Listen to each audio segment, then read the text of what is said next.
လီမင်ဟိုကို1989ခုနှစ်ဇွန်လ20ရက်နေ့မှာမွေးဖွားခဲ့ပါတယ်။အခုဆိုရင်အသက်39နှစ်ရှိနေပြီဖြစ်ပြီးသူ့ရဲ့အရန်အမြင့်ကတော့189 cm 6ပေ2လက်မှာပါ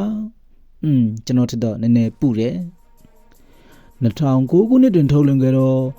Voice Over Flower ရုပ်သံဇာတ်လမ်းတွင်ဇာတ်ကောင်ကုကျင်ပြိုးအဖြစ်ပါဝင်တရုပ်ဆောင်ခဲ့ပြီး45ကြိမ်မြောက်ပရိစံအဝါစပေပွဲ၌လည်းအကောင်းဆုံးလူသစ်စုကိုရရှိခဲ့ပါတယ်။အဓိကဇာတ်ဆောင်ဖြစ်သူတရုပ်ဆောင်ခဲ့တော့ Taste 2010 CD Hunter 2011 Fresh 2012 The Harris 2013 The Legion of WC 2016တို့အပြင်တရုတ်နိုင်ငံမှာရိုက်ကူးထုတ်လုပ်တော့ Bounty Hunter စတဲ့ရုပ်သံဇာတ်လမ်းတွေမှာလည်းအောင်မြင်မှုများစွာရရှိခဲ့ပါတယ်။သူတရုပ်ဆောင်ခဲ့သည့်ရုပ်သံဇာတ်လမ်းတွေများ၏အောင်မြင်မှုများကြောင့်သူအားထိပ်တန်းဟေယူကျဲပွင့်အဖြစ်သတ်မှတ်ခြင်းခံခဲ့ရလို့လည်းဖြစ်ပါတယ်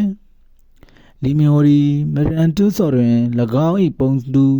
ဖျောင်းရုပ်ထုထူစီ၍ဂုံပြုခံရသည့်ပထမဆုံးသောကိုရီးယားအနုပညာရှင်ဖြစ်လာခဲ့ပြီး၎င်းရုပ်ထုအား2013ခုနှစ်တွင်ရှန်ဟိုင်း၌၎င်း2014ခုနှစ်တွင်ဟောင်ကောင်၌၎င်းပြသခဲ့ပါတယ်။သူဒီထုတ်ကုန်တစ်ခုထဲမှာပဲအမေရိကန်ဒေါ်လာ2.5 တန်းရရှိထားလို့လည်းဖြစ်ပါတယ်။